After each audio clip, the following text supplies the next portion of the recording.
Hello there, magical travellers. Are you ready for adventure? Well, D23 has been and gone, and the Parks and Resorts panel definitely left us with a few bombshells. So I've decided to do a series of videos that kind of break it down bit by bit and look at each individual resort or park and just see how those changes coming impact your next holiday.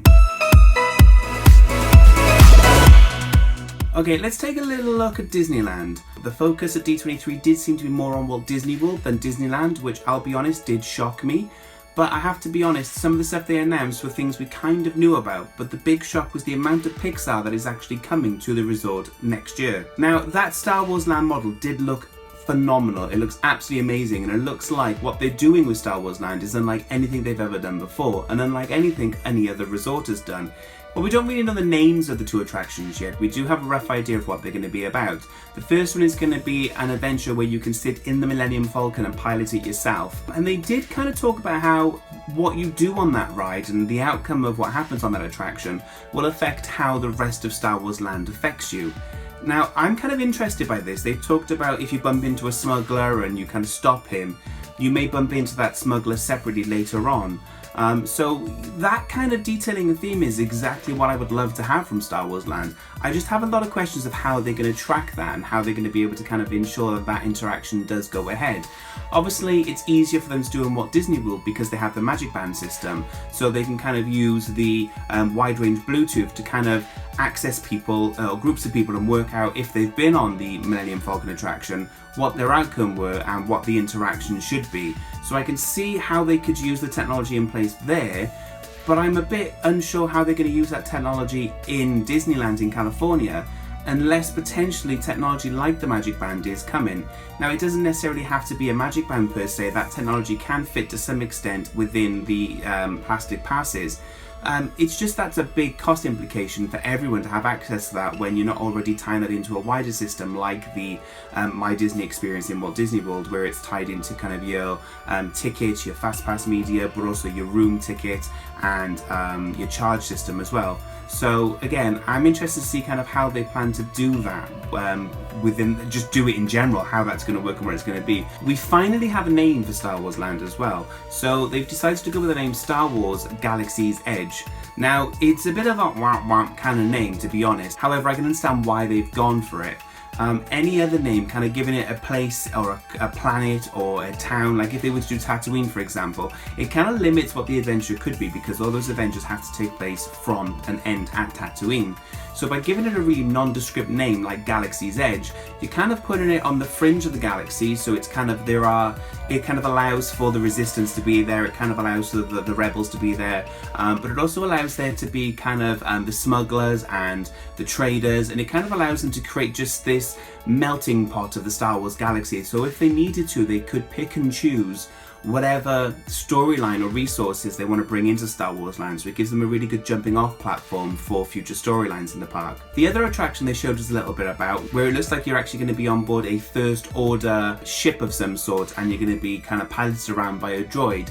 Now, that little ride car they showed off looks absolutely awesome, and it looks like it could potentially be an upgraded version of the kind of Ratatouille kind of Spider-Man ride system, whereby you're guided around a series of sets and interactions in a car system ultimately. Now, it's highly likely this is going to feature 3D screens, and it's highly likely there'll be big props and big set pieces, so kind of that differentiation between what's real and what's not real is very hard for people to find and follow, and I think that's what Disney do really well. So I hope that kind of Disney go along kind of the approach of there needs to be great spectacles, but there also needs to be moments where you can stop and take a look in there, and I think it'll be amazing to kind of come out onto the flight deck of a First Order ship and just see swarms and swarms of stormtroopers and, you know, X-Wings and AT-ATs, you know, all the classic ships and characters we know from Star Wars, and then to kind of then go around and go down the corridors and be guided down corridors and kind of have some of those fun light-hearted moments where we bump into droids, you know, being stupid with each other and, you know, kind of comical moments. I hope, you know, it brings the lightheartedness that we all know and love from Disney attractions. Over in California Adventure, the kind of odd announcement was the fact that Paradise Pier is going to become Pixar Pier next year, and this is also part of a wider move to bring more Pixar to the Disneyland Resort in California. Now, I'm not sure how I feel about this. I kind of fell in love with Paradise Pier when I went. I think it's a really cute little theme, and it's a theme that we don't have too much here in the UK. Our piers are very different from American piers, even though there's a lot of shared history there. It's just a concern I have, and it's a growing trend, and probably over the other videos I'll do based on the D23 announcements, you'll see that there's a lot of emphasis on bringing characters into the parks and resorts, particularly in places where they never needed to be and where they never were. Now, I know Paradise Pier already is where Toy Story Mania takes place in California, but to completely change all that has wider implications for things like California Screaming. Is that now going to get a Pixar overlay? Is that potentially going to be the Slinky Dog version of the attraction over in California? This is the type of territory that Disney are now going in with their characters and how they're now putting IPs into the parks. Another one that was a bit odd as well is they announced that Paint the Night's coming back, which I never really understood why Paint the Night went away, but Disneyland in California like to constantly change things up to kind of get the locals coming back a lot more than Walt Disney World ever feel the need to. Walt Disney World's happy to run a fireworks display for what is Illuminations now? Illuminations is 17 years running, and it works, and people love it for that reason, whereby pulling something like that in California just wouldn't work. They have to regularly tweak and change and update to kind of get the locals and the regular fans coming back often, rather than Walt Disney World, where generally repeat visits tend to be on a bit of a 4 to 5 year cycle with the average guest.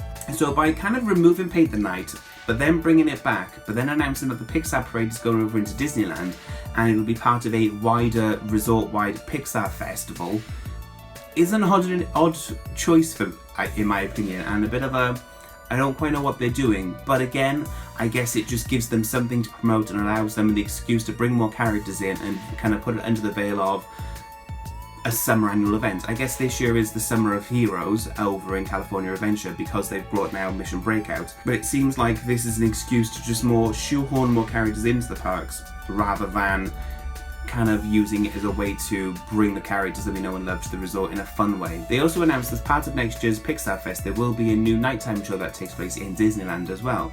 So it looks like that projector technology they put in place for the 60th anniversary will be used again, but this time to bring to life the stories of the Pixar characters. Now, I'm a big lover of the nighttime shows. It's one of the main reasons why I go to Disneyland, so I'm interested to see what this is going to be. Again, I'm just not the biggest Pixar fan, so I'm not too sure how I feel about an entire show dedicated purely to Pixar. And lastly as well, another little small tidbit but a cute one is the fact that Halloween is going to be coming to Cars Land now. The artwork they released looks really cool, really cute, really amazing. When I first went to California, Disneyland, they were still building Cars Land, so I got to see it, and they were doing testing, so they were quite close to releasing it. So I got to kind of almost see it, but not actually see it in person. But to kind of bring Halloween into Cars Land and to add even more Halloween theming, I think is really cute and a great idea. And I love that, and I think the seasonality of the parks is one of my favourite things. I particularly love going during Halloween and Christmas. Now, of course, they did announce that there will be more Marvel to come to Disneyland. However, they didn't give us much information other than there will be a Spider-Man attraction and an attraction based on the Avengers, and that there's more to come. Now, it does seem like they are picking up speed with what they're building in the resorts. They kind of, when they made all these announcements for both Disneyland and Walt Disney World, they kind of tease that this is just the start of things to come. And it looks like they have a much more aggressive timeline when it comes to bringing attractions and new experiences to the parks. Now, with regards to the Marvel Land, I'm quite intrigued and excited to see what they will do with the Marvel characters. They are obviously a nice diversion from the cute attractions like the Little Mermaid adventure and things like that. Now, I'm a big Marvel fan, and I was before Disney bought Marvel, so I'm really excited to see what happens when they bring Marvel lands or the Marvel characters to the parks. Obviously, because of that contract agreement with Universal, we're a bit limited in what we can do in Walt Disney World. But in Disneyland, they've kind of got, to some extent, free reign. They just can't put the Marvel name before it, if I'm right. So they can't say Marvel Spider-Man. They can just call it the Spider-Man Adventure or Spider-Man Attraction, something like that. So I'm going to be keeping a close eye on the developments with the Marvel attractions to kind of see what happens. And I'm intrigued to see what their timeline is, whether or not they're going to be trying to achieve this before 2020 or whether we're going to be rolling into 2022. Obviously, with Star Wars planned to open in 2019, Disneyland are going to be quite keen to have another attraction ready to roll for the 2020-2021 seasons. so it's highly likely that that's going to be a potential launch date for the Marvel attraction, unless they really do get aggressive and they could potentially bring it out at roughly the same time as Star Wars Land opens. So that's kind of it for now, guys, when it comes to Disneyland. I'll try and keep up to date with these things as much as possible and offer you a little bit of insight where I can. If you have enjoyed this video, please do give her a thumbs up. It lets other people know that you've enjoyed it. If you've enjoyed this video, then you may like some other videos, so please do hit subscribe, and then it'll keep you up to date with when I release new videos. So that's pretty much it when it comes to Disneyland in California. So that's a wrap, Magical Travelers, and I'll see you real soon.